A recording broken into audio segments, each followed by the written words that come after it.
Have you ever stumbled on a film so strange it feels like a dream you half remember? The 1980s were a decade of fearless sci-fi. Directors turned madness into art and technology into terror. But some movies were too bizarre, too misunderstood, and too bold for their time. These are the 13 absolutely bonkers 80s sci-fi films you forgot existed yet somehow still rule. Number 13. Android, 1982. It began as a tiny independent experiment shot on a shoestring inside a rundown Yugoslavian power plant. Android, directed by Aaron Lipstadt, dared to mix the charm of classic space pulp with the loneliness of modern science fiction.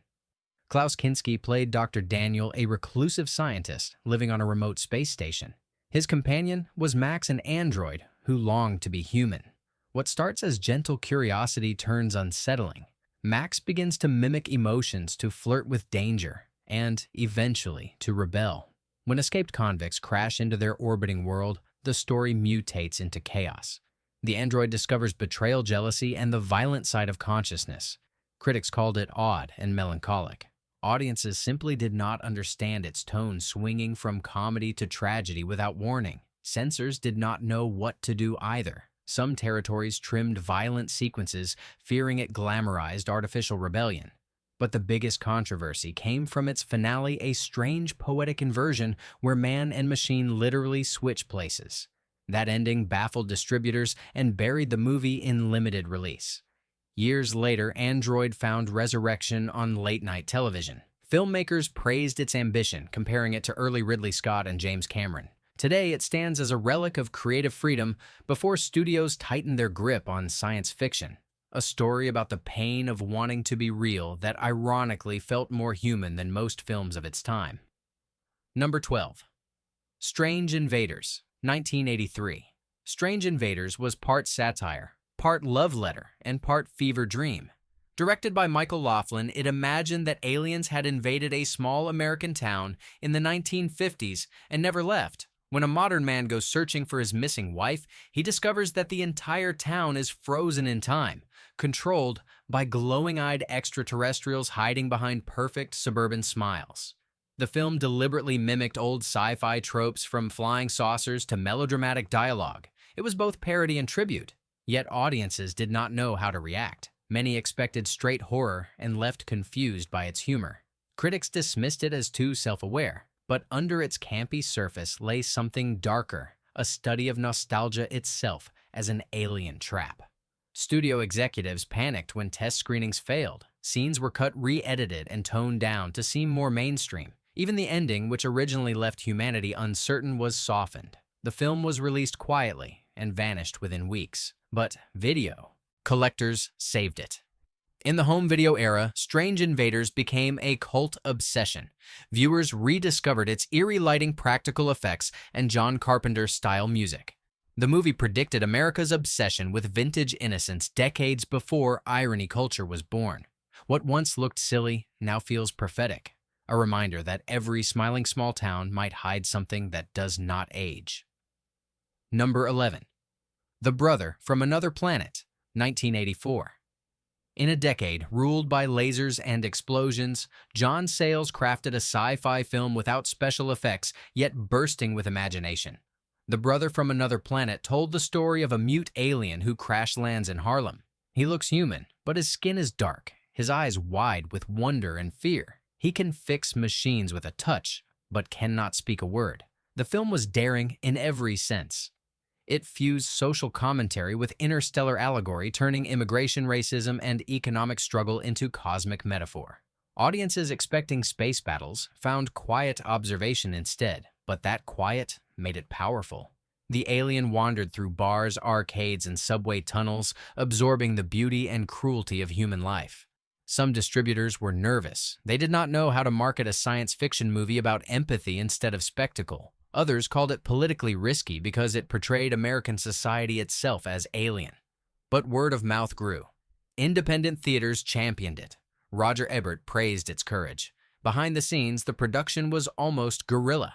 Shot across real New York streets with minimal permits, it captured authenticity no studio could fake. Over time, The Brother from Another Planet became a symbol of indie rebellion. It proved science fiction did not need spaceships to speak truth. It needed humanity. And in that silent alien, the 80s found one of its most eloquent voices. Number 10. Trancers, 1984. Long before time travel became fashionable on television, Tim Thomerson starred as Jack Death, a hardened cop chasing psychic assassins through time. Trancers, directed by Charles Band, was born from the wild corners of low-budget 80s sci-fi, where ambition outweighed money. The story begins in a grim future, Los Angeles drowned in neon and ruled by crime. Death hunts villains who enslave minds, turning normal people into zombie-like trancers. When the last of them escapes into the past, Jack follows straight into the chaos of 1985 Los Angeles. The movie was gritty fast and weirdly charming. Critics expected nonsense and got imagination instead. The time travel concept was inventive, the dialogue tough, and the world-building impressive for a film shot in barely 3 weeks. Yet what truly made Trancers bonkers was its commitment to its own mythology. It created time travel through consciousness, where minds jump between generations using bloodline hosts. It was pulp noir, with futuristic rules that barely made sense but felt brilliant in motion. Censors objected to several dreamlike murder scenes, fearing they glamorized hypnosis and psychic violence. Television networks refused to air it uncut for years. Still, the film refused to die. Charles Band's company, Full Moon Pictures, kept the franchise alive through sequels, spin-offs, and VHS glory. Fans loved its scrappy energy and its hero's deadpan toughness. Trancers became the unlikeliest cult hit, spawning 6 films and earning praise from critics who once ignored it. It proved that imagination could outshine budgets, and that sincerity could transform absurdity into legend. Today, it stands as a neon-drenched time capsule of what indie science fiction could be before CGI erased the human grit from time travel. Number 9. The Hidden, 1987. The Hidden was the sci-fi thriller that came out of nowhere and stunned everyone who saw it. Directed by Jack Shoulder, it mixed the tone of a buddy cop movie with the grotesque energy of alien horror. It starts with a simple crime spree, but every criminal seems unstoppable until the truth emerges. An alien parasite has landed on Earth, jumping from body to body, leaving destruction in its wake. Audiences in 1987 expected another standard police thriller. What they got was madness. Explosions, car chases, and dark humor collided with existential terror. The alien loved loud music, fast cars, and chaos, which made it both terrifying and oddly relatable. Critics were surprised by how effective the film's pace and tension were given its modest budget. Some even compared it to the energy of early James Cameron work, but controversy soon followed. The film's violence was graphic for its rating, and the tone too gleeful for moral watchdogs. Scenes showing the alien moving between hosts unsettled censors, who called it grotesque. Studios feared backlash and delayed promotion. Despite this, The Hidden developed word-of-mouth power. Fans adored its mix of heart-pounding action and existential melancholy. Behind the scenes, the crew pushed boundaries with practical effects that looked disturbingly real. The transformation sequences used puppetry and slime rigs designed to shock. What could have been trash turned into brilliance. Over time, The Hidden became a cult monument. Its themes of possession and moral decay fit perfectly into the late 80s mood of paranoia. It whispered that evil was never defeated, only passed along wearing a new face. That message made it unforgettable. Number 8. They Live, 1988. Few films defined counterculture sci-fi like John Carpenter's They Live. On release, it looked like another action flick about a drifter fighting aliens.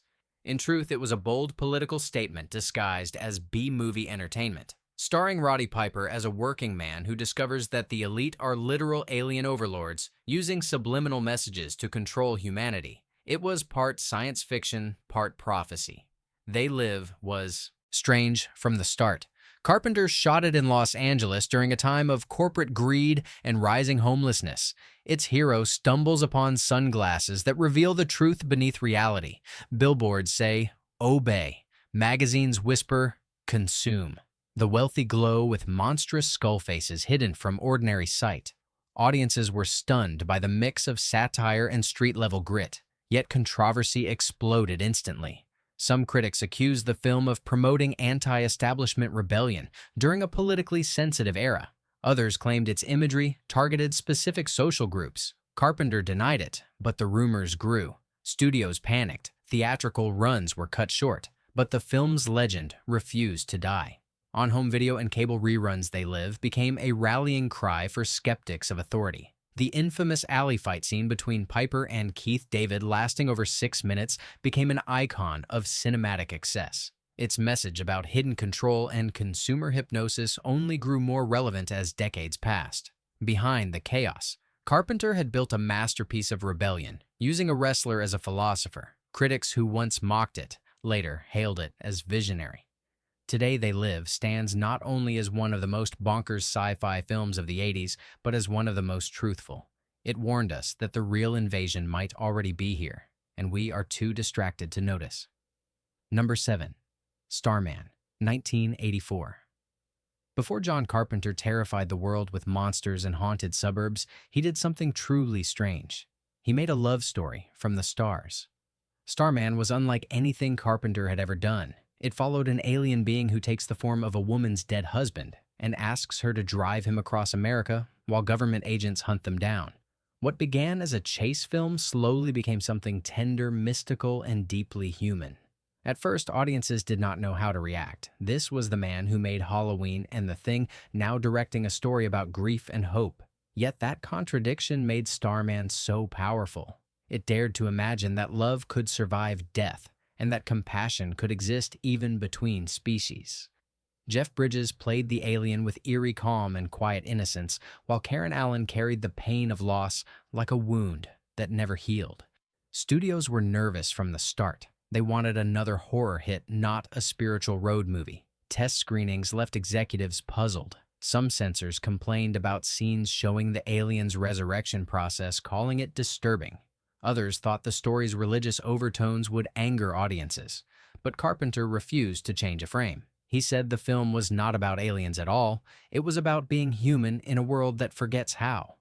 Behind the scenes, the production was filled with tension. The budget was tight, and the desert locations nearly froze the cast at night. Yet the performances carried warmth that no weather could kill. Critics who once dismissed Carpenter were suddenly moved. Jeff Bridges even earned an Academy Award nomination, proving that science fiction could break hearts as easily as it could blow minds. Over time, Starman became a quiet classic. It stood out in an era obsessed with lasers and explosions, where other films screamed, Starman whispered. It reminded audiences that sometimes the most alien thing of all is love itself. Number 6. Lifeforce 1985. Tobe Hooper, fresh off Poltergeist, delivered one of the most chaotic and hypnotic sci-fi films of the decade.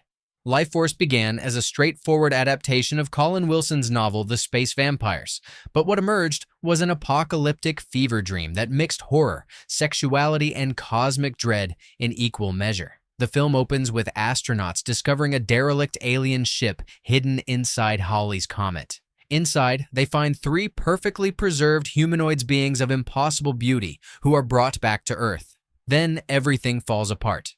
Once awakened, the creatures drain the very life energy from humans, leaving desiccated husks that twitch back to motion in horrifying bursts. London descends into chaos as the infection spreads like spiritual wildfire. The movie spirals from sci-fi mystery to erotic nightmare to full-scale zombie invasion. Critics were baffled. Some called it genius, others labeled it pure madness. Censors across Europe panicked over its nudity and graphic imagery. Entire scenes were recut or banned outright. Behind the scenes, the production was a storm. Hooper clashed with producers who wanted a traditional alien thriller, not a metaphysical vampire opera. The special effects team, however, went all in creating some of the most astonishing animatronics and optical work of the era. The result was a film that looked like 2001, directed by a man in the middle of a nervous breakdown. Lifeforce bombed at release, but later became a cult monument. Its mixture of gothic horror and British sci-fi grandeur feels unique even today. It was bold, reckless, and unforgettable, a film that dared to ask what would happen if the apocalypse came wearing a beautiful face. Number 5. Altered States, 1980. Ken Russell's Altered States was the rare film that made philosophy feel like a drug trip. Based on the novel by Paddy Chayefsky, it explored the mind of a scientist who experiments with sensory deprivation and hallucinogenic research. William Hurt, in his film debut, played Edward Jessup, a man who believes that consciousness can unlock evolution itself. When he subjects himself to the experiment, he begins to regress physically and mentally to earlier stages of life. The movie was both brilliant and bizarre. It mixed theology, neuroscience, and primal terror inside a swirl of visual madness. Russell filled the screen with pulsating colors and abstract sequences that audiences struggled to comprehend. Many walked out of theaters in confusion, others in awe. Controversy surrounded it from the start. The script was so dense that its own writer demanded his name be removed after clashing with Russell's vision. Censors worried about its intensity, calling it psychologically dangerous. Studio executives tried to cut it down, but the director refused. The film remained wild, untamed, and hypnotic. Behind the scenes, arguments erupted daily between actors, producers, and effects teams. Yet the result was unforgettable. Altered States earned award nominations and became a reference point for experimental cinema. It inspired filmmakers exploring consciousness, identity, and madness for decades. Today, it remains one of the most intellectually daring films of the 80s, a visual and emotional descent into the unknown, where science meets spirituality and neither wins. It asked what happens when the human mind stares too long into itself. The answer was chaos. Number 4. The Adventures of Buckaroo Banzai, Across the Eighth Dimension, 1984. Before Marvel built cinematic universes, there was Buckaroo Banzai. This film was not just weird, it was cosmic jazz turned into cinema. Directed by W.D. Richter and written by Earl Mac Rauch, it followed a man who was everything at once. Buckaroo was a scientist, rock musician, test pilot, and savior of the world all rolled into one. He led a band called the Hong Kong Cavaliers who fought aliens from the eighth dimension disguised as humans. The film opened like viewers had missed several sequels. No backstory, just chaos. Jet cars tearing through mountains, lectures on quantum physics interrupted by alien transmissions, government conspiracies swirling around interdimensional gates. Every frame felt like an inside joke the audience was not supposed to get. Critics called it nonsense, but for others, it was brilliance wrapped in madness. The studio had no idea how to sell it. The posters confused people. The trailer promised adventure, but delivered absurdity. Box office failure seemed inevitable, and yet the film refused to vanish. On VHS, it found its tribe. Fans obsessed over every strange detail, from Buckaroo's stoic heroism to John Lithgow's hysterical villain who screamed in an accent that seemed invented on the spot. Behind the scenes, the production was pure experimentation. Sets were designed to look like comic panels. Actors improvised dialogue. Some crew members claimed even the director did not fully understand the story. But that chaos gave the film its pulse. It felt alive, unpredictable, and dangerous. Today, Buckaroo Banzai stands as a shrine to 80s imagination. It showed that cinema could be a playground where logic bowed to rhythm and madness became art. It was not about understanding the story, it was about surviving the ride. Number 3. Repo Man, 1984.